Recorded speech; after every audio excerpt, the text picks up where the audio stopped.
What is up, ladies and gents? It is your friendly neighborhood BJJ podcaster, RAF ESPARZA, coming to you with another great installment of the Bullpen, the show that takes on all the biggest topics in jiu-jitsu and so much more. I'm joined by friends today, or, well, I guess we'll find out more about that in a second. But before we get to them, a couple quick reminders. First, if you like the show, and I hope that you do, and you want to get a shirt like this, I just saw Keith Kikorian wearing his shirt, so you can get one too. Go over to rafesparza.com/merch. It's $25 for a t-shirt and $45 for a hoodie. I know some of you are in colder regions. It's getting kind of hot, but a lot of you compete, and that thing keeps you very warm. So rafesparza.com/merch. You can also find us on Patreon. We just released a host of new interviews, one of which includes our good friend Adam Bradley. So I'm doing an interview with him. That interview is going up tomorrow, and we're already at work for the production slate for June. But we got Anthony Orozco. We've got some really, really good, fun friends that are coming in. Liz Mitrovic, who came in, did a great interview with us after her ADCC trials win. And Cody Steele, we caught up with him and did some tape studies with both him and Orozco about how they were able to win their fights. So very fun slate here at the Grappling Hour. You can also like, comment, and subscribe if you enjoy what we do, and I hope that you do, and join our Discord. Also, we're on Apple Podcasts and Spotify. So those are the big things that we do here on the show. And I appreciate you guys for tuning in, but let's check in with our group here today. Let's first say hello to our good friend, Tim Freeman. Tim, how are you doing? Hey, what's going on, Raf? It's good to be back on the Bullpen with you, man. Just been busting my rear end all week, and it's nice to be able to sit down and talk some jiu-jitsu, man. Absolutely. And you know what? This new camera you've got, it looks good, man. You look sharp. That's awesome. Yeah, I thought about dressing up, but then I'm like, I could just get a new camera. That'll fix it. I mean, yeah, that's always the right approach, which is I could fix this up simply. Nope, let's throw money at the problem. So Yeah. Let's look at our good friend over here, one Jake Watson. Oh, nope. Yeah. Jake is frozen in time. You know, of all moments we could pick, I think the correct one was where he belted a lady in the face with a t-shirt. So, yeah. So I guess some announced news for you guys who are watching. Young Jake Watson is over in Brazil right now. I believe he is commentating an event for Flow Grappling. So we are Jake-less this week. So Tim, I guess this is where we air our grievances about Jake. So do you have any you would like to start off with? You know, I most likely will. But before I do that, which I'll kind of sprinkle him in during the show, I think, I'm going to compliment him first and just say that the guy's got a strong hustle. He's all over the place. Jake Watson's basically everywhere right now, and I think that's pretty cool. I'm pretty stoked for him. So, yes, he's in Brazil. Yes, he's MIA. And yes, that is a picture of him. He wants you to think that's a picture of him praying for somebody. No, that's a picture of him hitting some older lady in the head with a free t-shirt. So, yeah, the one thing he wants to go away, it's not going away, man. The internet's going to remember that forever. So, he's a great guy. I'm going to hold my criticism for the rest of the show. That's fair. I'd like to hear your grievances. A few. We rolled, so it wasn't super fun. But what I can tell you is where are my grievances? Well, Jake is very sweet when he does this one thing, which is always hard to navigate because, you know, people are giving him compliments. And then he'll be like, well, you know, I learned a lot from Raf. And I'm just like, we're not doing this right now. But thank you. And I'm decent at taking a compliment. It's more so when it is done in a public forum where I just kind of go like, hey, bud, let's not overdo it. They were just saying how good you were at this commentary thing. And then I think the weird part to me was he was like, well, you know, we had like a week-long boot camp over with the PGF, and it was really good. And they made sure to take out all my ums and ahs. And I'm like, you're just fine, dude. Let's just tell the very nice man who's going to bring you to the next one. Good job. You did it. So very happy about that. But, oh, no. Wallow J is in the chat already, and he says, damn, y'all early AF today. Let's go. Yes. So in case you're noticing, we're not on our regular day. We just had to switch things around for this particular day. Not a big deal. But what I would say is, yes, we're a little bit early. And here's the good news. If you like watching me live, get used to it. I'm going to be back to back today. So we're doing this one. Then we've got an episode of Running the Gauntlet with our good friend Jokic. He does all the memes. He's very good. Very happy about that. And also, he's the guy who does not like Happy Jiu-Jitsu. So Happy BJJ, we're going to be insulting him a lot today. So you get to see a lot of me. So don't go anywhere in case you were ready to see me at 2 p.m. Our time. Is this a meme war? Are these guys going to meme? Do they have a meme off? Or? I mean, I'm going to try to do that. I don't know. You know, there were a few times where they were doing like meme roast wars. And I remember being in a group full of other memers. And there was one particular memer that they were insulting each other. And I thought, ooh, I could do that too. And I don't think that dude liked it. So I've learned to just kind of step outside most meme beefs. And I wouldn't say I'm retired, but like, I think it's a youngin's game. I see all these kids doing memes and I go, great. I did that meme in 2014. That's cool. Yeah. It's you know what I mean? Like, interesting occupation for guys. Like when I grow up, I'm going to be a memer. But it's also, I mean, listen, the sport's way bigger now. I think things are a little bit different, but I just know from my own personal sanity, watching an event and then racking your brain, like, what does this mean? What's the metaphor? Is like, I just want to watch the event now. Like, I would much rather do the jokes on here and do it live. So, yes, thank you for that. And it says, fun fact, Watson is facing charges for the shirt incident. Well, we here are not liable at the show. That's completely a Jake Watson issue. So that is why I think we're at LLC. We don't know yet. We haven't figured that part out. All right. Well, Tim, I'm glad you're here. So as a result, the board may look a little bit different, but why don't we go to that right now? And we'll start with this. The first one is, what happened this weekend? So this is a pretty simple one. I just want to know what you were up to this weekend. And I'm going to go ahead and start with you, Tim. Tim, what were you up to recently, sir? Over the weekend, Saturday and Sunday, I was down in Georgia at a wrestling tournament. So I took my son, Nate, and some of the high school wrestlers from Franklin High School back here in wonderful Franklin, Tennessee. And we went down to Duluth, Georgia, to this giant wrestling tournament. There were like 20 mats out there, man. It was pretty wild. And it was Greco and freestyle. The kids struggled a little bit on the Greco side, excuse me. That's more like judo. You can't touch the legs, you know. It's like very upper body centric.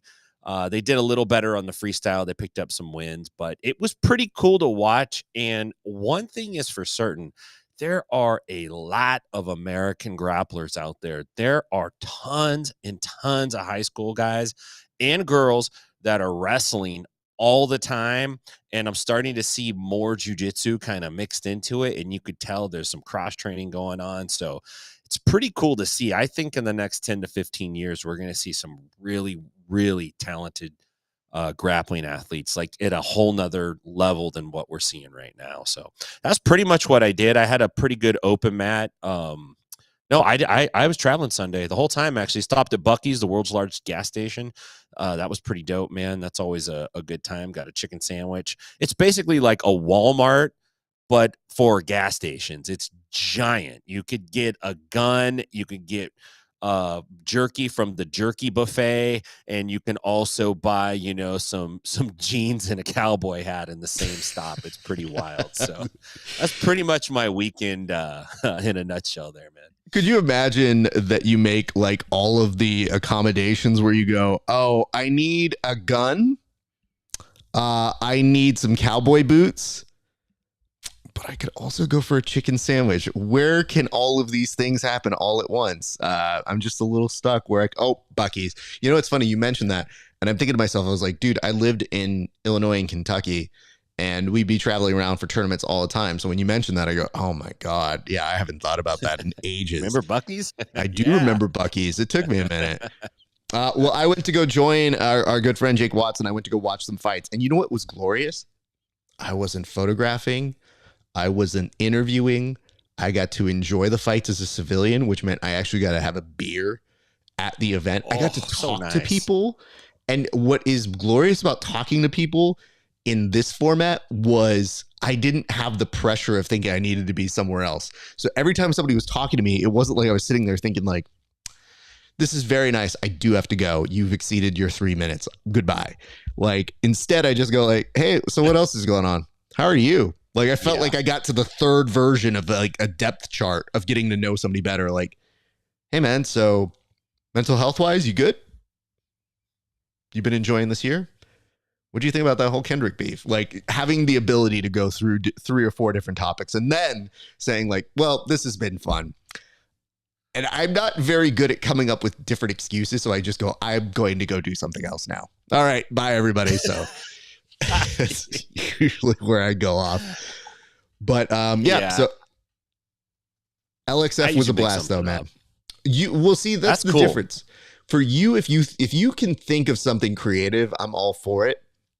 So like, you know, I think at one point, dude, it flashed through my head when I was talking to the guys where I go, yeah, this is fun. I want to go see my dog. That was it. I just left it at that. I go, yeah, I'm not going to make up any excuse. That's exactly what I want to do. And sometimes when I'm like, I'm just hungry now, so I'm going to go get food. And what I do tell people is if I do want food at the event, I will say to them, do you want to come with me? I'm going to get food. So that's kind of like the one area I kind of hodgepodge on this. But yes, so there was that. And also we should note last week, just to kind of recap, and I'll put some more time on here just to reset this.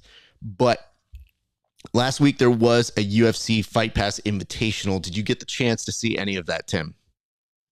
I checked out some of it, not all of it. Yeah. I went for 3 days without being able to watch it. And I was super annoyed because I had this plan on how I was going to get it all checked out. It didn't quite work according to plan, but I have a pretty good general idea of what happened. I saw some of the highlights and stuff. So yeah, it was worth it. I would say felt pretty brisk. Want to give props out to a few folks. I mean, Renato Canuto getting another really impressive submission win. That was really dope. Wow. Yeah. Miragali, of course, looked very good. You know, there was a lot of really good stuff that happened throughout the week, but I was very, very impressed by Canuto getting respect back on his name. And I'll tell you this, man, I mean, it's inching closer to something that I feel is more like compelling. Obviously, you didn't necessarily tune in to watch it, but the fact that you felt the need to watch it after a couple days, not bad. We call that usually, you actually fit the perfect Nielsen rating description of +3. So TV ratings go live +1, which means 1 day, live +3, and then live +7. So you're right within the window of where people need to be tuning in. Yeah, I really did intend on watching it. I just got so busy with stuff I wasn't able to sit down to do it. And I avoided the results for like 72 hours. I was avoiding like social media. I didn't want to know what happened. And then eventually I'm like, okay, I'm being an idiot. So I perused through some of it. I just didn't watch it start to finish. I'm impressed that Nikki beat Mason Fowler. I just didn't think that was going to happen. I thought Fowler was going to beat him. And, you know, I didn't think Nikki would tap him out, which he didn't, but it's still pretty impressive that he outworked him. And I think it's cool that Canuto's competed on the same card as husband and wife, and they both won. Imagine if one wins and one loses. No, Did they get in an argument about where they're going to eat for dinner that night? Like, is it like, you know, how does that work, man? I think Raquel was saying earlier in the night, she's like, we've been trying to get on the same card for years. And they showed out. They brought all of their crew. I believe it's Hybrid Academy. They brought all of their hybrid folks out, and they were nuts the entire time. And I thought that was really wonderful to see. I also want to give a shout out to Nikki Ryan. You mentioned Nikki, and my brain went, oh, Nikki Ryan submitting JT. Well, Nikki Rod was also on that, but Nikki Ryan submitting JT. You know what gets weird when somebody has to bring up certain statistics that I don't even fact check? They go, this is the first time that JT has been submitted since. And I go, you know what? I believe you. I can't remember it. And if I can't remember it, that's a very impressive stat. So I wonder, though, like how much that's going to fuel him up for ADCC, because now we're getting to the point where everybody's turning all of their brain power to that and that other thing that Craig's doing, which looks incredibly more likely that it'll be that same week. So I guess more to come. But speaking of which, we've had some people drop in just to say hello or shoot us just a quick little message behind the scenes. And I want to give some shout outs to Os Nation. Let's give a shout out to Josh Hayden, who showed up for a half minute. Good Lord. I miss that dude so much.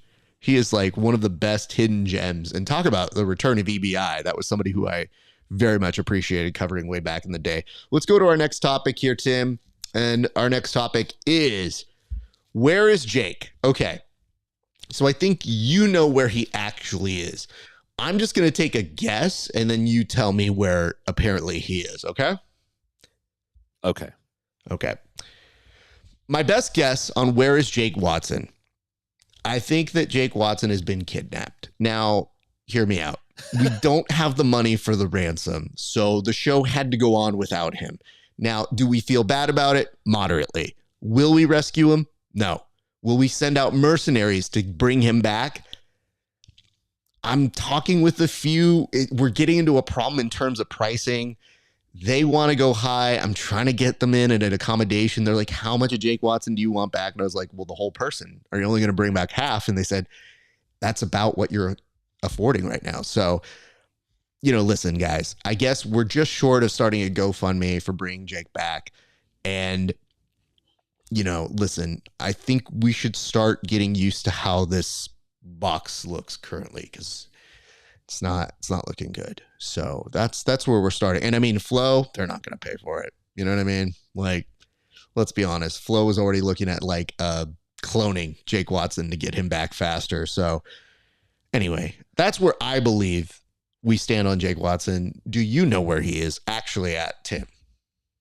Well, I did hear that Flo's organizing a homicide car wash for Jake Watson. Basically, they're making the posters now. They got the big printouts, and they're scouting locations as we speak.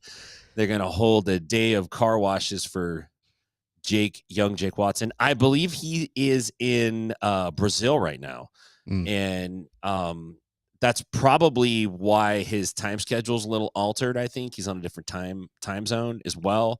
And I believe he's covering AIGA. I think that's what he's doing. I mean, at least that's what he said he's doing. That's what the internet believes him to be doing.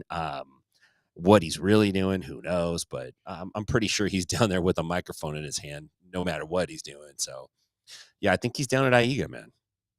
I do like this. Wallow J says, for sure they will give Jake back. I don't know, man. He looks pretty pricey in terms of what you can get a return on investment. Like, although he has been starting to say like how much Portuguese he has. So I think most people think that works well for him. I actually think that makes him more likely to be held for more of a ransom. So we'll see.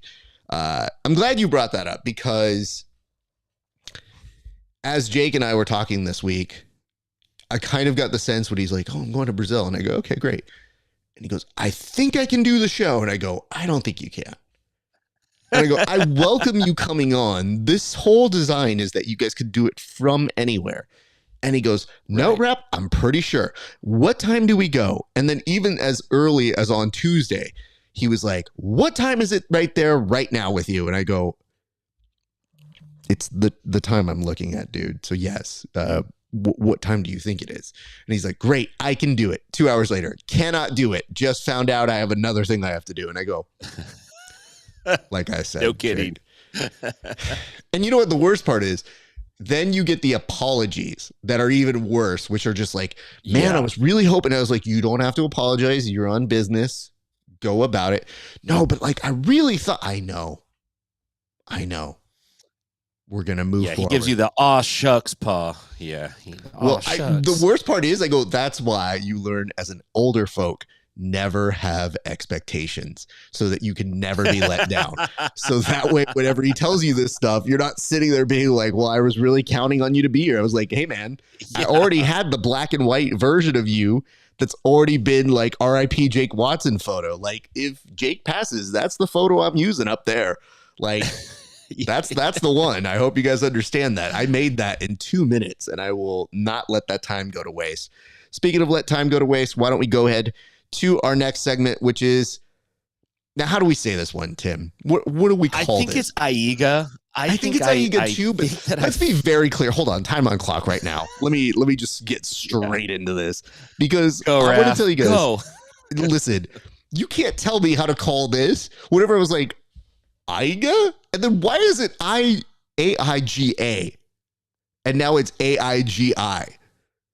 I think I misspelled it, perhaps.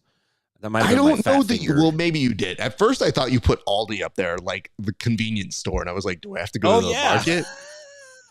So, okay, maybe you did misspell it, but I swore I saw it too. Hold up. Let's do this all in real time. A grappling. Yeah, let's go. So, yeah, on here, they've got two different things. Which is you? Oh, wow. Did you look it up too? Okay, here's what I can find. Look at these two different things. AIGA and they're both AIGA. So hold on, but I saw on that one, it has AIGA, and then on another one it says, anyway, long story short, I guess this brings me back to my point anyway. Don't tell me how to say your thing. When I saw it the first time, I was like, oh, AIGA? And they're like, AIGA. And I go, what? I'm with you. What does that mean? Yeah. And then they're like, well, you don't know what this cool thing. You give out $1 million. And I was like, come up with a different acronym. Because if it doesn't translate from one place to another, and I know it's somewhere else, if it's out and it's a different organization, come up with something different. Nobody in France is saying, oh, it's the NBA. Like they just go, no, it's the NBA. Like everybody knows what that is. There's no way to mess that up. Or the NFL. Yeah, dude, you said it right. NFL. So if you come up with this and you're like, hi, what are you watching? Oh, you're watching AIGI? Like, what is that? That's not a real name. So I'm telling you, from the actual purpose of that, I would like to get a better name. Anyway, that is my thing. And it says, we'll come back to those comments in a section. But can you tell me from your interpretation here, Tim, what do we have to look forward to in terms of what is happening with AIGA, if you would? AIGA. Yes, I will. But first, I want to say this. I do agree with you. Cursed be Halleck Gracie. He started this trend with Meta Morris, and now we have all these. And look, I love all these guys, but what does Kasai mean? What does Zapatero mean? What are all these names, man? Just call it Grappling League. Like nobody's thought of just Grappling League yet. Like it's the GL. Let's go. But no, I'm telling you, man. I get you. This is what's interesting about AIGA. They're giving away $1 million for their championship. There's some qualifiers leading up to it. They got like a team format, but they're using 80cc rules. So I'm not exactly sure how that's going to shake out. There's multiple teams. There's lots of coaches. Demian Maya has a team. A lot of dudes have teams. But the one team that did stick out is the Kasai team. It is stacked. I don't know if Richard Byrne is just like opening the books because he wants to run this. Maybe it's a good investment. Maybe he's got some guarantee money for these guys. I'm just purely speculation. Who knows? But look, they got a stacked team going in there. So I think that team is going to be fun to watch. It's going to take place over a few days. As far as I can tell, there's no individual component, but teams are trying to qualify basically to fight in the team championship. They have all the weight classes. So a team will have like 11 dudes on it. And they compete against the other weight class. It's not like, what's the other main team one? I just slipped out of my head. Quintet? Where if you win, yes, not quintet, where if you win, you keep going. It's not like that. It's just, each guy fights each guy. And the first team that wins, it's the best 4 out of 7 matches. Then they advance. So yeah, it's interesting stuff. It's all the way in Brazil. I feel like it's not marketed super well. Honestly, if Jake Watson wasn't doing it, I probably wouldn't know about it, but I think it's interesting. I'm glad that people are throwing money around, I'm glad for that because eventually daddy's going to catch some of that. So that's what we're working on right now. How's that worked out so far? Because this trickle down grappling economics model does not necessarily work for the rest of us. I do love the all idea. I'm catching are free T-shirts and meal vouchers. I also want to point this out. I feel like this is a twofer, so resetting the clock because this is what we're talking about. I feel like the thing I couldn't say to Jake last week was, when he goes, yeah, did you notice that these people, they went crazy for a t-shirt? And I was like, young man, this just shows me you're not responsible enough for what's called a t-shirt gun. If you can't handle it with just regular hands and throwing, got worse news for you. Maud Flanders would like a word with you.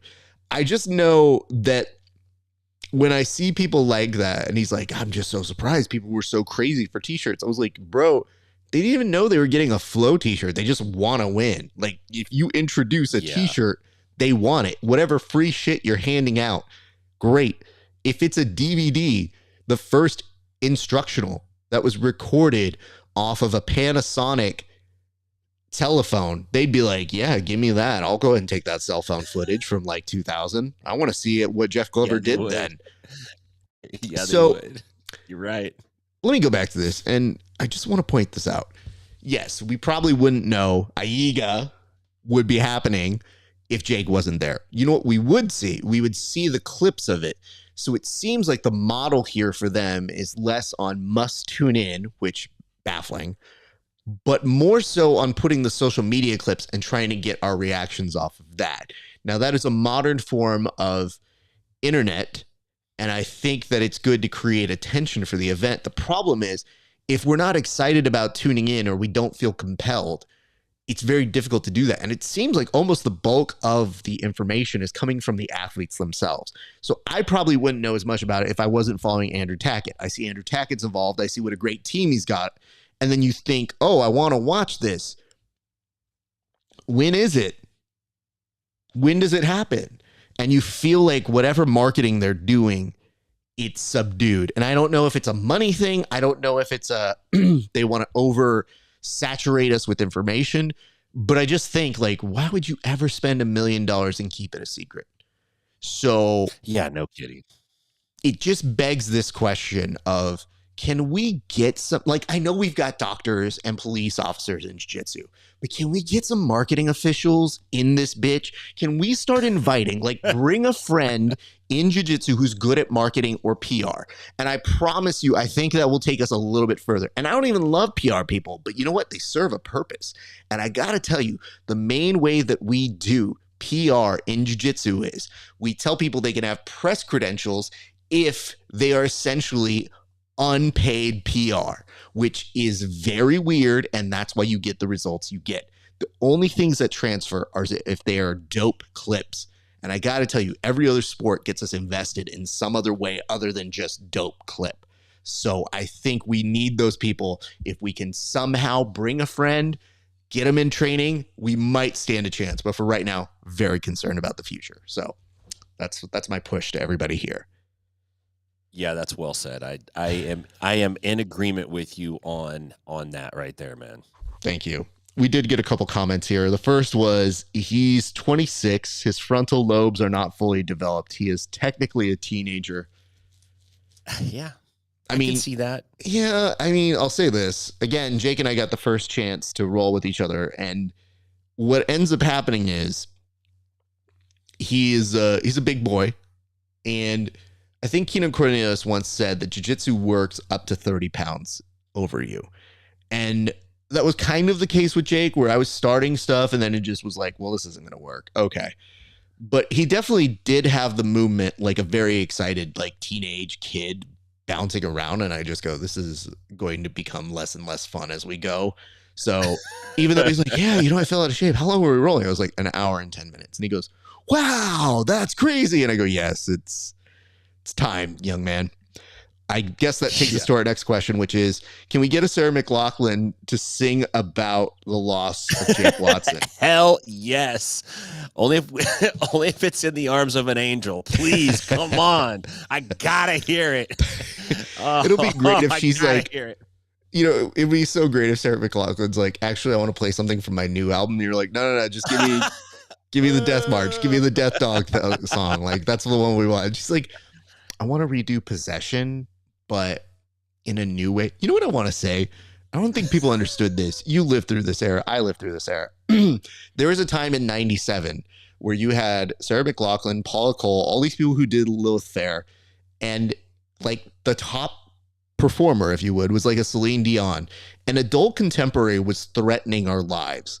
And those women have now found their time in Taylor Swift. So when people are like, how is she so big? And I was like, did you not see all of those women with all of those very incredibly sad songs? They made a lot of money and it was threatening to take over our life. And guess what? Now that they have their revenge, they're like, I don't know why I like this Taylor Swift. She's singing about feelings and boyfriends. That's just my jam. I can wear it with a sweater and drink some coffee. Yes. So I have to say all this though. I have a lot of respect for Sarah McLachlan. So let's cool it on making fun of her too much. And she's proven to be a very good sport about it because I've seen her do a lot of jokes about it in media about her status. She wrote the best sad animal song of all time. I mean, it is the best sad animal song ever. I just love the fact that you knew when you saw that commercial, you're like, no, turn it off. Don't let it happen. Don't look in her eyes. And the dumb part is she's coming at like, we can't agree on anything as a nation. We're all divided. Everybody hates everything. You put one thing on Caitlin Clark. Fuck her. I don't like her. Where? Oh, I have an opinion on her. I think she basketballs well. Well, women's NBA, that's a thing. So it just goes into a million different directions. Puppy. People are like, wait, is something wrong with the dog? Can I help that dog? That dog is really has one eye. It's, oh my God. No, Sarah McLachlan. Why are you just hugging it? Yeah. Give it money, Sarah McLachlan. Give it the rights to the song. So that's the one time we come care of it. Yeah, give it the rights to the song. Just saying, it would be well taken care of if it had publishing rights. Most people don't know that. Oh man. So yeah, man, I don't know, and I want to point this out too. When I watch these commercials now, I have so much respect for her for this main reason. She stared you directly in the eye on that camera. And I thought the ability to do that, like, do you understand that when we ask for money in jiu-jitsu, sometimes it's done like this? Hey man, I was really hoping that I could get paid for this event. And, you know what I mean? Like if you can, because I know the athletes come first, but like, Sarah McLachlan, that's who we need as our manager to take this thing on the road. She'll just be like, have you ever seen these three boys? They're trying to do a studio show. And yet one of them will die unless you pick this up. Like, I got odds on favorite. It's Jake. So there is that. We'll see what we can do to get that in there. But thank you for that thought. God, Brian, always with the best pitches. Let's go to our next one. Oh, this is my favorite story of the week, sir. Oh my God. The question prompt that we have here is, can we give some tips to these morons? So let me walk you through this because nothing made me laugh more than this story this week. So in case you guys were under a rock or you don't pay attention or you have an anti-NASCAR sort of algorithm, don't worry, we've got you covered. Out this week, some guys, I don't even know their names, they don't deserve names, but you can see it on the back of his car. They got into a huge brawl. Now, listen, I know you're thinking to yourselves, oh man, it's going to get way better now. No, they've already been separated. And as they're getting separated, every old white dude with a headset is doing their best to contain the rage of the worst stand-up and strikes you have ever seen in your life. And yet, somehow, it still goes on. And my favorite is this dude who's like, let me push you around and just, I mean, it's already after the fact. And it's the equivalent here of somebody yelling out, you just get out of here. And then this is also a notable thing, which is the talk to afterwards. You have this young gentleman here. He has some words he wants to say. Yeah, he's super tough after all of this. So I beg this question to somebody here who not only owns a gym, but has taught self-defense in many different forms. What advice can we give these morons? And I start with you, Tim Freeman. It honestly looked to me like a WWE melee when all the dudes and the refs and all the like the under wrestler guys, they run out trying to stop it and they just can't seem to stop the fight no matter what. The problem is none of those dudes are afraid of each other. That's the problem. I'm sure you remember the iconic Mike Tyson photo where he's from behind, he's standing there and there's like these sheriffs in front of him and they're like, oh shit, we don't want to fuck with this guy. You know, there was none of that going on. Those dudes are going full on wild turkey fight, man. My advice for those guys is to wear good shoes because they're more likely to slip and fall and crack their head open than they are to actually catch a punch off of one of those dudes.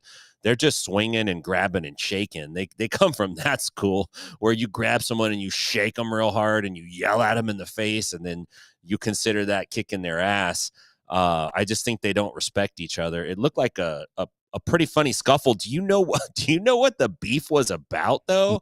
Because the talking to at the end was kind of funny. Like after they blow their wad on basically like just arm wrestle fighting back and forth with each other. They should just put gis on. Look like two white belts, dancing in their first tournament fight. But I wonder what they were talking about, because they seem to like finally get to a point where they could talk, and they're just kind of like telling each other what's up.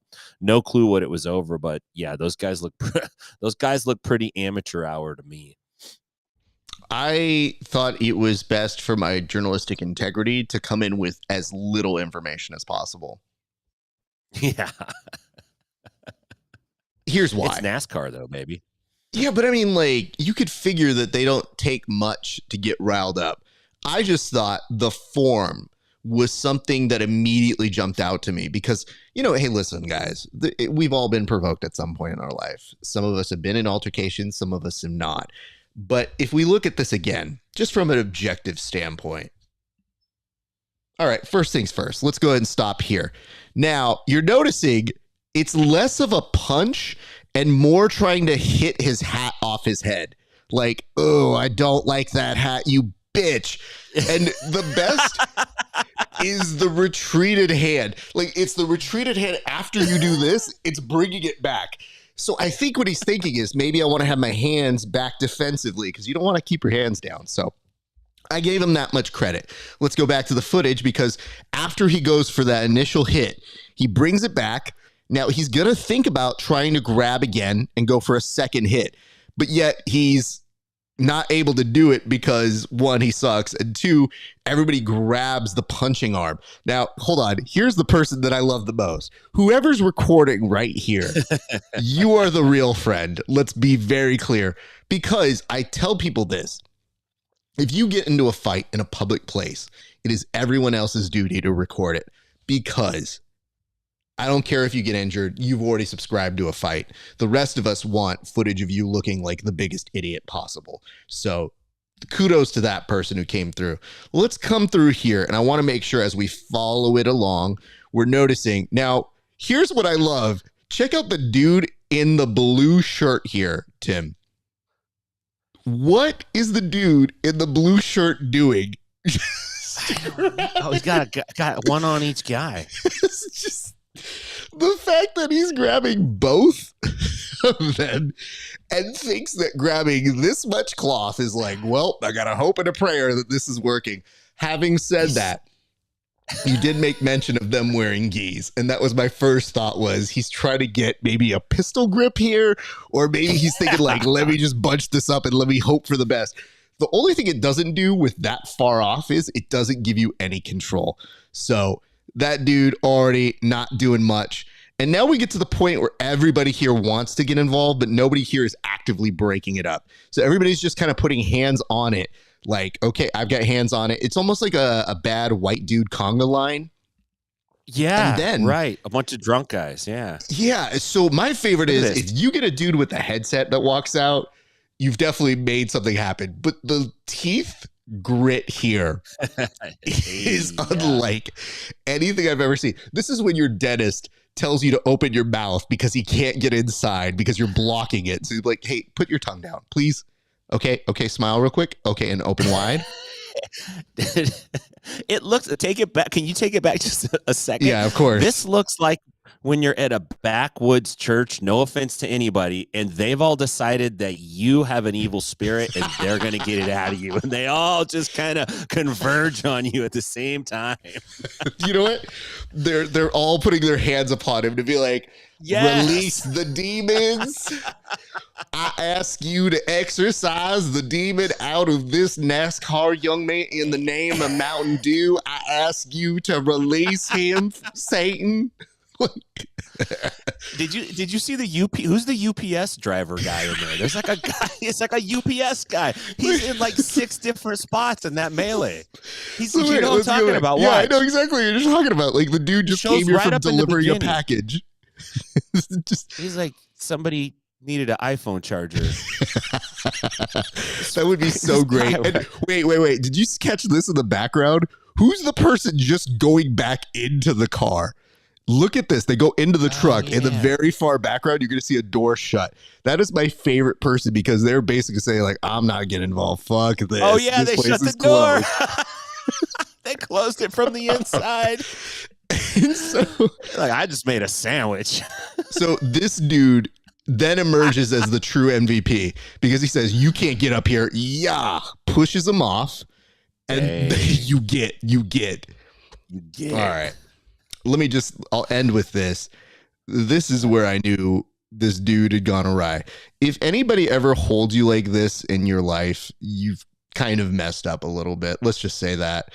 But that dude has his arm around him like he's about to tuck him back into bed right now. So, yeah, I guess the biggest advice I could give to these folks is this. Don't get into fights. Legitimately, if you can't fight, don't get into a fight. That's the best advice I think everybody should know here. And it's not that like you won't be in a situation where you'll have a disagreement. But clearly, guys, I want to say you did NASCAR an embarrassment, but really, you probably didn't. And if anything, I think we should institute the hockey, let them fight it out. Let's just let them get it out of their system. Let them do it. Doesn't look good. No technique there. And arguably very funny. So it definitely brought a glimmer to my eye. So thank you guys for brightening our day. Let's move to our next topic. All right. You put this one up. I'll be very clear about throwing you under the bus on this one because it wasn't this. It was the phraseology. Worlds. Is anybody going to watch? Tim Freeman, the board is yours, sir. Well, I don't know if anyone's going to watch. There definitely was a time when everybody was watching. There was a time when you couldn't even watch it live. You had to wait for the DVD if you didn't go, or you had to wait for somebody to like make some janky copy of it to give you so that you could watch. And nowadays, it kind of seems like people aren't really paying that much attention to Worlds. And I kind of forgot it was actually during this time frame. It's always around this time of year. And I was checking around, just looking what's going on in jiu-jitsu last week. And I saw, oh, man, like Worlds is coming up. And so, I was wondering, like, nobody's talking about it. And I know I'm mostly in the no-gi world with stuff now, but I'm just not hearing that much chatter about it. There are some big names in there, like Cole Abade's in there, which he's pretty good athlete out of Art of Jiu-Jitsu. And then, dude, Megaton Diaz is competing in the adult division, Raf. Do you know what year this dude was born?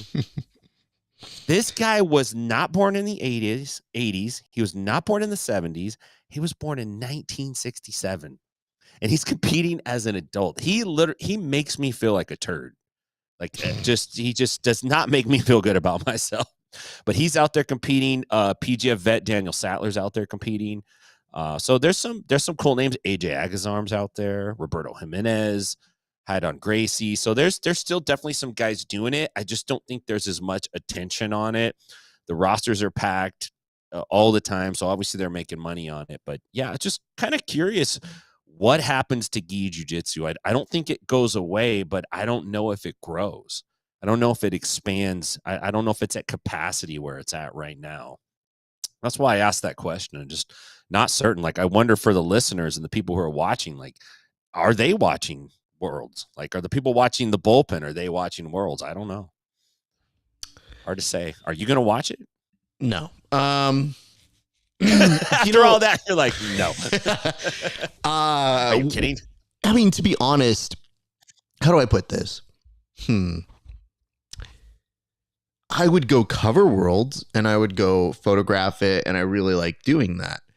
And then the IBJJF made it a little hard to do that. They started being like, whoa.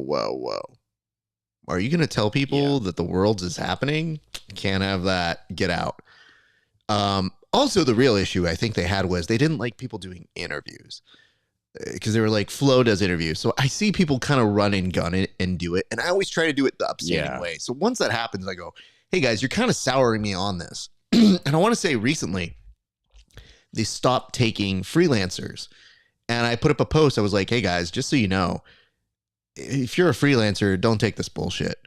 And I guess their guy who's their social media director or one of their media operations guys was like, that's not true. We don't do that. You don't even know what you're talking about. And I was like, hey man, you're welcome to talk about it with us any different time. It's just, you're in a very bad spot in terms of getting people to be excited about it. I don't understand why you don't want to play ball in terms of getting the word out, or at the very least, creating the types of interviews or structure that make it must see. Because as it is, anything that's a 3 or 4 day event, it's tough to get retention. And it clearly matters to the athletes. So let me just say this. As a TV product, it still is difficult to watch and to ingest. I have high hopes for it. I love gi jiu-jitsu. I don't think it's the end of the world. I think you have a lot of people who make it their business to say gi jiu-jitsu is bad because it's good for their business if no gi is good. So what they do is they sell you on the idea like that's garbage. Who likes that? It's dumb. When in actuality, it's like, I don't know how to do it. It's hard. And I don't like it. My fingers get all hurt. Like, dude, shut up. You just make more money doing no gi. There's momentum with no gi. And so talking shit about gi is the only way you know how to make yourself more money. That's fine. Do what you want. It doesn't mean it's bad because clearly there's top tier talent trying to become champions at it. What I would say is this.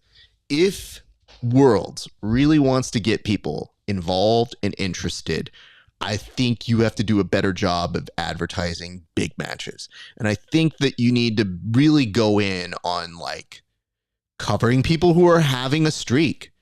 And what's going to end up happening is I think Flo's at a place where their model requires you to follow their stars, not build new stars. So it's always like, oh, surprise, this guy just won purple belt. He didn't lose a single point. Him. That's it. That's when they start to figure out who those people are. I think it's probably integrating with those people who are there and saying like, hey, tell me who the next talent is. And you know what? Free advice. Go up to the athletes. Ask them who they should be following because the athletes will greatly tell you like, hey, keep your eyes on this guy. Yeah. They'll tell you who the people you need to have eyes on. And I think that'll be better than what seems like a little bit more of a, we're only going to follow big people. Well, guess what, dude? Everything's getting smaller. And as a result, the portion of people watching gets smaller, but they'll recognize if you're giving love to those people who are doing well. So I'm just saying, as somebody who was very open to being there and really liked the elements of gi jiu-jitsu, the prestige is going down, I think, because you thought nobody would take your place. And you're finding the ADCC may experience that if Craig Jones gets his thing off the air, which is prestige only lasts as long as the people give it to you. The minute they get bored with you and find a new shiny toy, you're obsolete and people start making fun of you as if you're nothing. When the rest of us know you're kind of something, it's just, you're just doing yourselves no favors by being that difficult to work around, watch, or enjoy. So just some thoughts. Yeah, I think you're right. There's a lot of good things about the IBJJF. There's a lot of good things about gi jiu-jitsu, but I think if they really want to make it, like you're saying, they should take the gi off. They should just quit. You know what it is? If you can't succeed at doing the thing, just, you know what, guys, sorry, I'm just going to no gi now. What I can say is this, though. Like, I don't understand why anybody would think that we're rooting against them when we all participate in a sport that we want to see it grow. And I don't think anybody would have any issues if we could make it more exciting or more accessible. But I do feel like you have to take a hard look at your company and really understand, are you just okay with where you're at? Because if you're just fine here, and I think that might be the case, all good. But the more options athletes are going to get, watch them start to spread out more. Like you're already hearing people now say, oh, I don't do gi. I'm just a no gi athlete. And you go, wow, that okay. Yeah. It's because you can't make as much money. And, you're starting to give out some money too, which I think is a dope thing in IBJJF.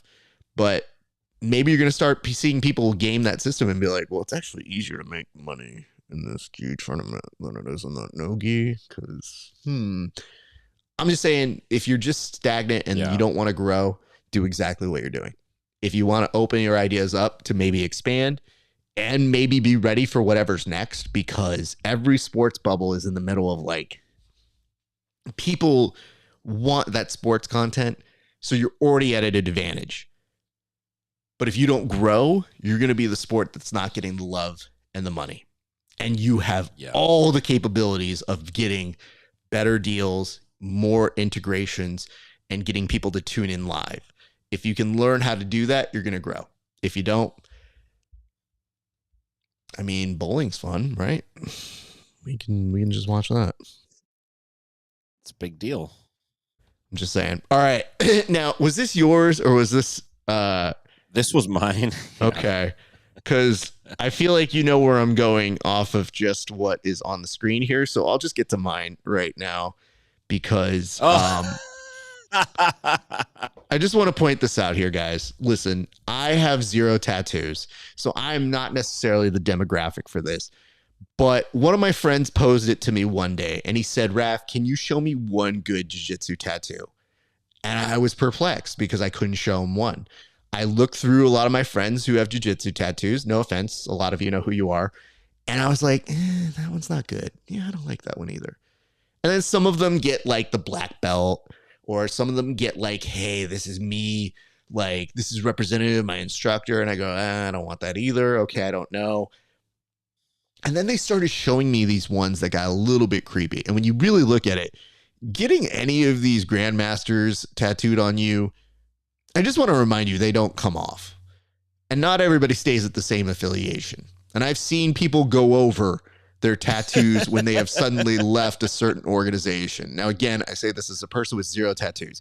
I'm just saying, when we're asking what's the cringiest way to show commitment to a BJJ lifestyle, I think this might be it. I think this is my top tier one. I think, yeah, there's a lot of dumb sayings or acai you could be eating or little simple things that maybe indicate it's a little weird.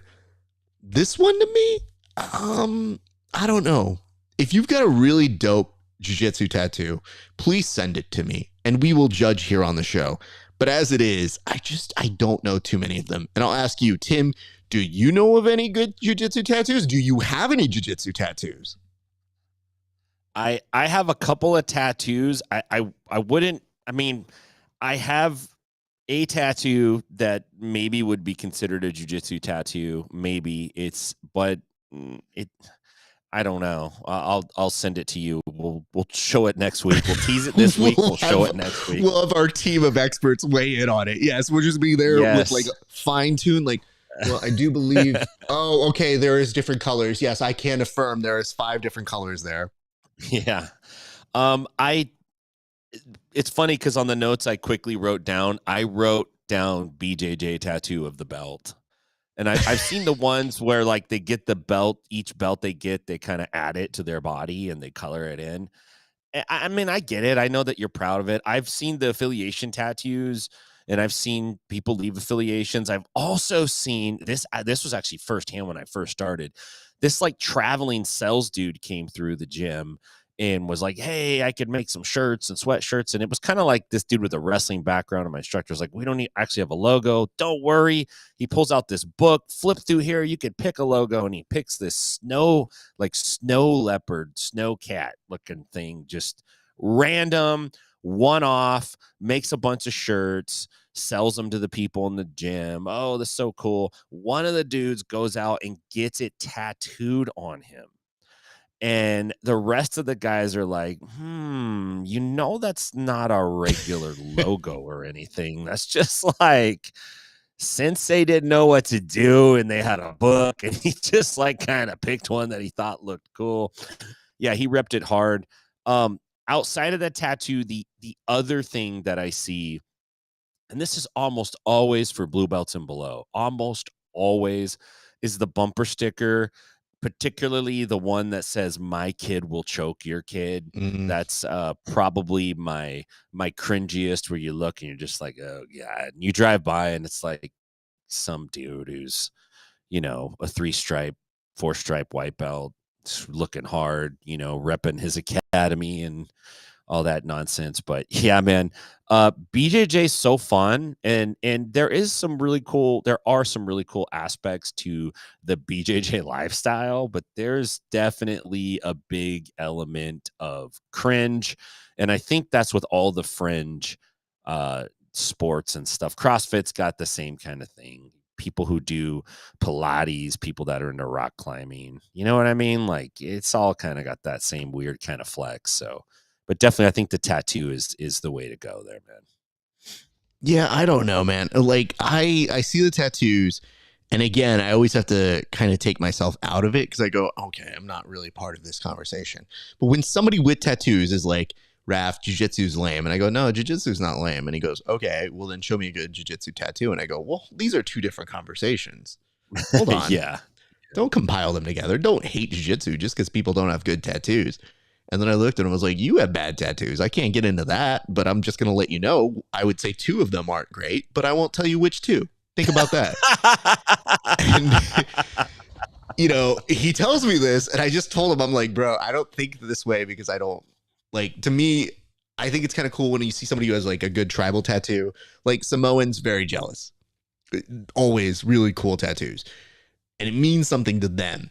But like a lot of people will show tattoos and you have to do the like, oh my God, that's great. Yeah. Yeah. It's not great. It's not really great. When they tell you what it represents, it's kind of like when somebody tells you a dream they had. It's like you lose interest like in 3 seconds. You're like, okay, whatever. Hate to say it, but it's kind of true. I mean, I'm very pro do what you want, get yourself whatever you need. But on occasion, I will see stuff and I'll be like, okay. But yeah, the jiu-jitsu tattoos, I've had a really hard time trying to find one that I think is like really solid. So again, this is a big challenge that we put out to people. People can tell me I'm wrong and they can show me one and I'd be like, yo, that's actually pretty dope. And I'm sure they exist. I just don't have that creativity, obviously. So I'm telling you guys, do the work for me and go find it. So, all right, here's this next one. And you also posed this one on the board. And I'm curious to hear what you were saying because you were watching Hoist Gracie on a recent episode of Joe Rogan. And you said, if not him, who would have been first in the UFC? So what that means essentially here is if he hadn't have been the representative from jiu-jitsu, who else would have then taken the spot, or who else would have been the Hoist Gracie kind of person that emerged from UFC 1? I guess I was thinking like hearing him talk about it, and when you kind of hear the story about how it ended up being him versus maybe his brother Hickson, right? Which is always the big question. Why wasn't it Hickson? And it's so perfect that it was Hoist. Like looking back now, it's perfect that it was Hoist. I couldn't stand him in the beginning. I hated the fact that this dude was winning. I had no idea how it was happening, and it was very annoying to me. But now when I look back, it's a beautiful thing. It's the perfect guy, perfect fighter, perfect athlete for that moment. And I started thinking, what if it wasn't Hoist? Like, would it have actually worked out as well? What if some guy just went in there and just like Hoist was fallible almost. He took kind of a little bit of a beating, his face wore a little bit of damn. He still got the win, but it was like he worked for it. It was tough. He was tough and he had to fight some tough guys. But what if somebody would have went in there and just smoked everybody? Like, does it have the same appeal? Does it come across different? Or what if the jiu-jitsu guy goes in there and gets whomped? What if he catches a right hand and that's it, man? It's night. Do we go a different direction with mixed martial arts? And so I guess I was kind of thinking about it in those terms. I think probably because the jiu-jitsu community in Brazil was kind of already doing MMA, and there was already lots of Vale Tudo events, lots of, like hand-to-hand fighting, grappling, stand up on the ground, kicks, punches, elbows to the head. All those things have been going on for a long time. So there's a strong chance that we would have eventually seen somebody from Brazil or Japan do that in the United States. But, I just think he was the perfect guy. It may not have taken off as well as it did if it wasn't for him. What if it was like an actor? What if it was Charles Bronson was the first guy in there? Like how does it come across then? It's just not quite the same in terms of its impact on us as a culture. So I think that's where I was coming from. I didn't really have an expert guy to throw in there, man. So I was curious to hear what you guys thought, to be honest with you. Well, now you got me thinking about Charles Bronson being like, "Hey, you punks, watch UFC Right. 1. Speak Coming English. Only on pay-per-view. This is going to be a big one. Super excited. I'm 56 years old fighting in the UFC, but that was what we did back then." I don't know. It got me thinking. So the prompt at least was there because I go, okay, Tim got high, watched the Joe Rogan Experience, and here's the question. And I thought about it. And I was like, well, let me see which way we're taking it, because I thought in my nightmare scenario, if we did like the time travel, you ruin one thing and then something else happens. Like if it wasn't him, could we have seen the emergence of more cash wrestling? Would you have seen more of a Ken Shamrock style of people there and his dominance there? You don't know those things. So that makes you kind of prompt that and think like, oh shit, I could have changed a lot. Like the trajectory of what we all know of this pure sport could have just been like, nah, dude, swing on him and see what happens. And be super big and maybe have some pro wrestling to you and do all of that. I would tell you this, though. Whenever they talk about Hickson or Hoist and they think like who emerged first, who would it have been? I think there's a weird inevitability of jiu-jitsu. And I just don't know if that would have been the form in which people found it. I still feel like martial arts would have emerged and that it was the right time, right place, and that somebody would have become like the guru of all of it. Like maybe in a different world, BJ Penn becomes our guy that we said like, oh, look at him. He did jiu-jitsu in such a different way at that time. Like that's what we're learning it from. So I don't know that we would have been without it for a long period of time, but I did have the slight nightmare of being like, oh shit, everybody would have thought they're catch wrestlers. Because even as it is, I tell people, based on all the pro wrestling stuff that I'll do with them, like anytime I hit a pro wrestling move, I go, you guys have to understand one thing. And they're like, what's that? I go, I am the nicest catch wrestler there is. Like, yeah, right. I promise you, when I land these moves, it is with a certain skill and carefulness that I make sure you're okay. That doesn't happen with most people. They get that scarf hold on you, you're going to die. So just know This is the friendly version. But maybe there's also something else that you brought up when you were talking about this, which is, how would this have all played out over the years? I think the nice part for Hoist is, these were big bragging rights that had a long trajectory of, okay, great, we got an Eddie and Hoyler thing that comes from it. That's a whole different branch. You've got the Jean-Jacques branch. You've got all these different branches that had to emerge at different areas. But I think the telling thing about all of those different branches is that's what supports my theory of, if not then, it would have still happened. But the fact that it happened in the first event bodes well for the long trajectory of what we talk about, because we're already in an era right now where people are talking about, is it MMA? Is it boxing? Which one's better? And you go, they're just different, you idiots. Like, yeah, what are we supposed to tell you? Yeah, absolutely. Bare knuckle boxing, same thing. There's guys that really excel in that. There's styles that are really good at that. And there's some that aren't, man. It's just funny to me because people are like, I'm going to speak with such certainty, where I'm like, hey, listen, really good boxers are really good boxers for a reason. And there's a reason they don't come to our world. We just don't pay enough. Yeah. I'm pretty sure you could convince them if we paid enough to maybe forego that. And guess what? That's when you would say, you're like, you call that a takedown? Boo. Like, it's just the benefit goes to boxing because of its prestige, the way it's platformed. And even though it has so many incredibly stupid moments in its history where it's been rigged or very bad scorecards, it still gets a lot of money. So we'll see. Yeah. But I do feel like that tide is turning because I'm seeing how much now the UFC is starting to charge for their stuff. And the UFC has people. This is where I think people need to understand.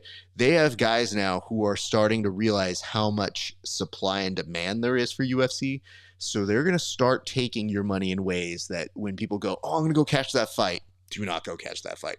Those tickets are now too expensive. Get it out of your brain now. Like, unless someone's hooked you up with tickets, or you've got a very good price, or you live in a region that doesn't charge as much, the prices are going to go up majorly because they know live audiences are up. So just saying.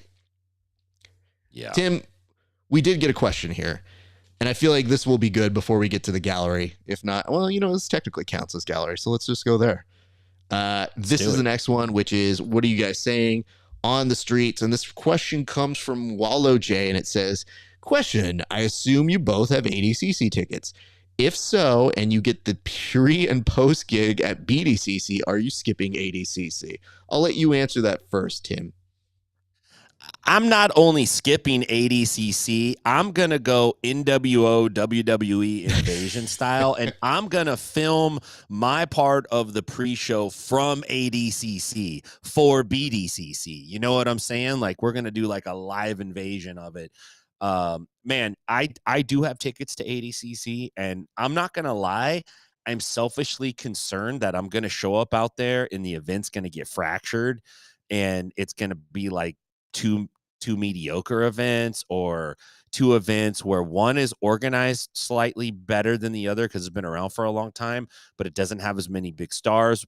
But BDCC has the stars, but it's not ran well. Like, that could definitely happen. It could be a total clown show. Like, we're not certain. So I think it's exciting, and I think it's cool. I think it's neat what's happening, but as a fan, I'm kind of like, dude, I'm already planning on going out there, and I have a ticket, and some of my homies from Stockton are going, and it's like, dude, what's going to happen? Yeah, I don't know exactly how it's going to shake out. I wish Craig would come out and go, hey, Tim, because you guys have tickets, I'll just make sure that you get tickets to my event. You could swap them out 1-to-1. I don't even care about the seating arrangement. I just want to be able to go see it. Right? That would be cool. Unless it's just, hey, everyone can come in and watch, first come, first serve. That'd be dope too. But he's got to do something, man. Somebody's got to have to do something. Mo's going to have to give me 10 G's to go to ADCC. That's what I've decided. The only way I'm going to watch is if he gives me 10 G's. Let me put it to you this way. I don't have tickets to ADCC. I'm not interested. So normally what we do is we do a fight companion, and that is pretty much the plan that we have here. So just a little recap for you guys. Famously, a few years ago, I was asked to do commentary for ADCC, and then for whatever reason, was not. So it just kind of made me go like, hey, listen, totally get it. Very strange, but do what you need to do. So I've just always been like, why am I going to go when I can just do a show? And I think they're our best shows that we do because they don't have red zone coverage. They don't have a good way of interacting with the fans. And I felt like that's something that we've done over the years. And we've done a fight companion since, 2015. So we've done them. We've been a part of it. And we definitely do a fun series of silly jokes. We do technique breakdowns. We basically make it so that it feels like you're watching with friends. And that has been very good to us. But if Craig called and said, hey, we want you to do the pre and post show, heartbeat. Done there. Yeah. Because to us, I would do a pre or post show for ADCC, but I'm not sure they know what to do with something fun. They look very stiff and rigid and don't upset anything. Let's try and do a professional presentation. And in doing so, they give a little bit at the expense of something entertaining for something that has prestige. Okay. So that's their side. That opens the door for Craig to come in. And even if it's not structured as well and it's just entertaining, then they will have inherently created their own competition and they will have nobody to blame but themselves for that. So in my opinion, it's like this. You could have the best of both worlds as an audience member.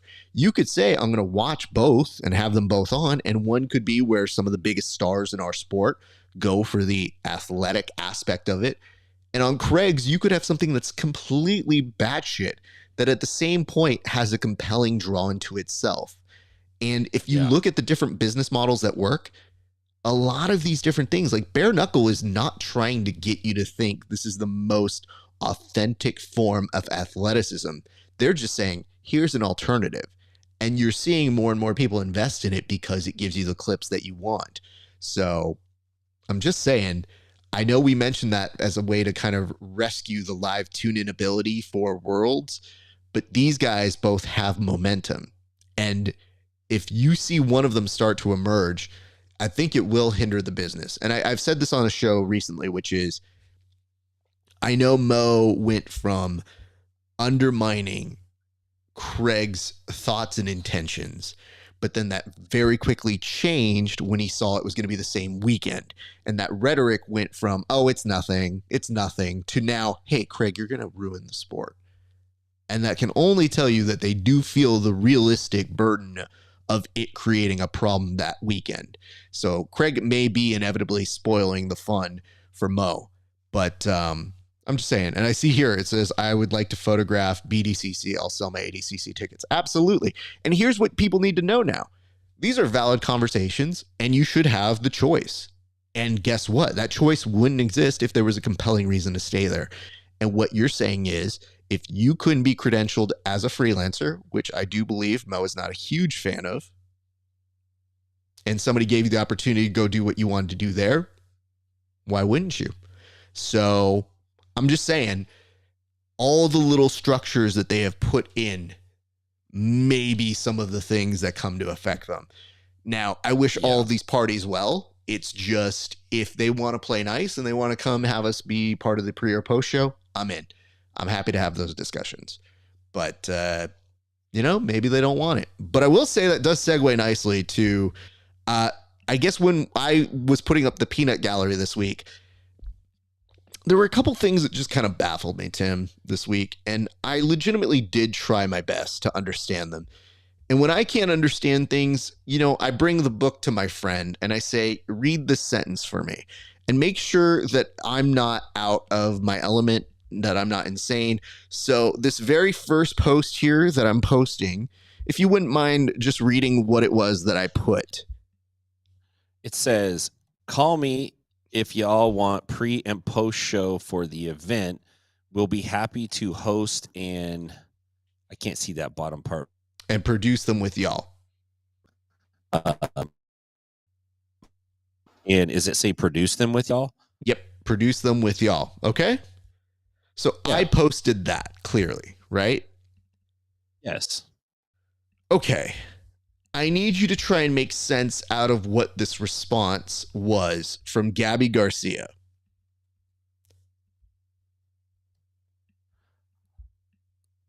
Look again what he say. My promotion. Ha, ha, ha, ha, ha.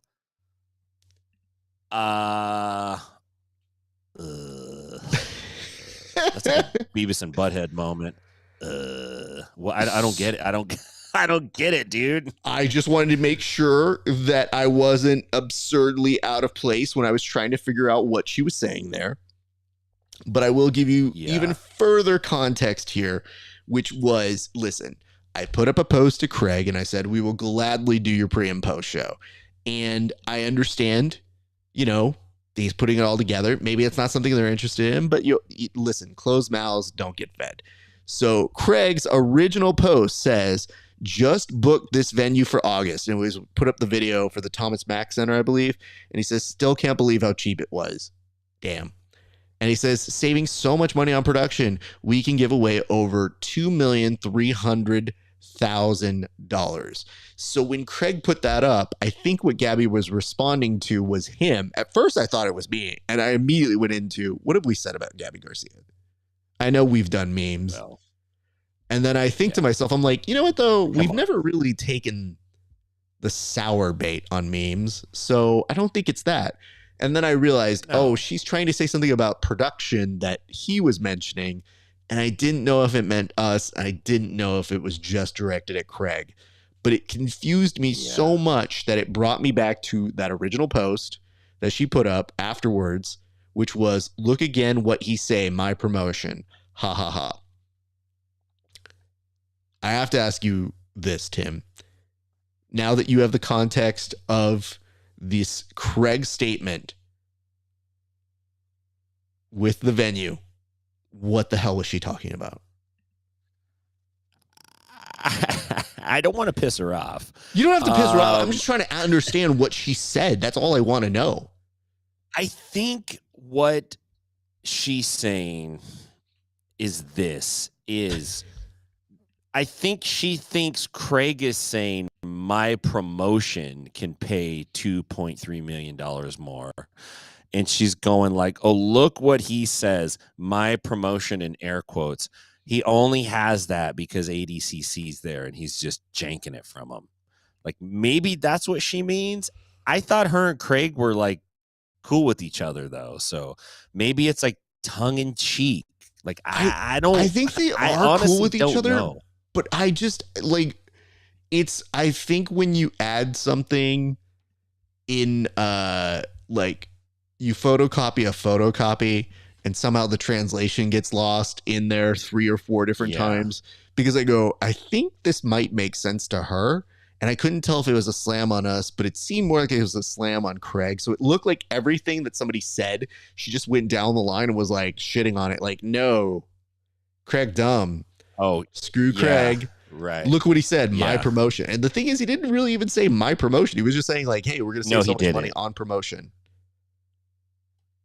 Yeah, he said production. She just probably but she's like, same. Look at this guy. And I think she's trying to allude like, look, he thinks he's Dana White or something. And I go, I mean, by all intents and purposes, he kind of is in this region. Even if he has rich friends who are funding it, that's the Dana White experience. So just saying. Yeah. Anyway, all right. Well, Tim, we've made it all the way throughout the board. Why don't you go ahead and do us a solid and start plugging where people can see you and what you've got coming up, sir. People can find me at Inside BJJ, all your social media platforms, all the places where you get news, where you watch videos, Inside BJJ. It's there. Tomorrow night, if you're in the Nashville area, we have Elijah Carlton and Matt Walsh, the lockdown expert, coming out. We're going to have a big open mat at 6:30 p.m. Central Time. Everyone's welcome.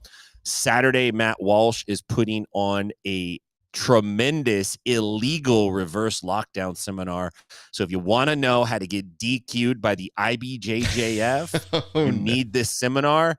It's free, by the way. He's coming up on Friday night after the open mat. We're going to do the podcast, and then Saturday we're going to do the seminar. So I'm really looking forward to that. Come see us if you're in the area. And then don't forget, June 15th, I got to throw this out there. Eddie Bravo's coming to Nashville, Tennessee at 10th Planet Nashville. Go to 10pnashville.com or look me up on Instagram. Get all the info for that. So big stuff coming up. Pretty stoked. Yeah, man. It's good to see you again, Raf. Thanks, man. Likewise. And Jake, plug your stuff. What's up on a coconut? Hold on. There's a part of me that wants to do this, but I want to make it very clear if I start doing this impression of him that it's just a work in progress, just based off of love. So Jake, if you're watching, just know this is completely out of love. You know, the really interesting thing that I find right now about this show has to be the fact that if you're watching it, you're watching it. Okay. So you're involved. You're here. And what I want to say is I'm glad you're here because I can tell you guys, I've been on a lot of different places. I've been a lot of different heres, but I'm here right now. And I got to tell you, I think it's great. Scene. That's a good one. That was good. That's definitely one of his stall tactics when he's trying to sort out exactly what it is he's going to say. We all have them, but we do some more than others, but I will say it has prompted me in the past to sometimes pull out my challenge flag and start bringing that back in. But Jake, we do miss you. We hope you do well this week. I do want to say this though, Tim, I felt like we covered a good gamut today. And I'm glad to see you back. We will hopefully have the full team intact next week.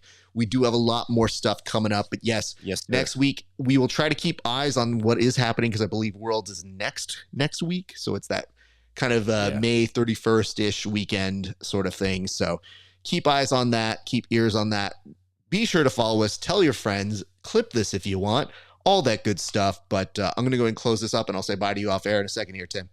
Yes, sir. I got to run. Yep. Oh, all right. I'll talk to you later then. Yes, sir. Peace. Alrighty, guys, that's going to do it for us here. Just a few quick reminders while I've got you guys.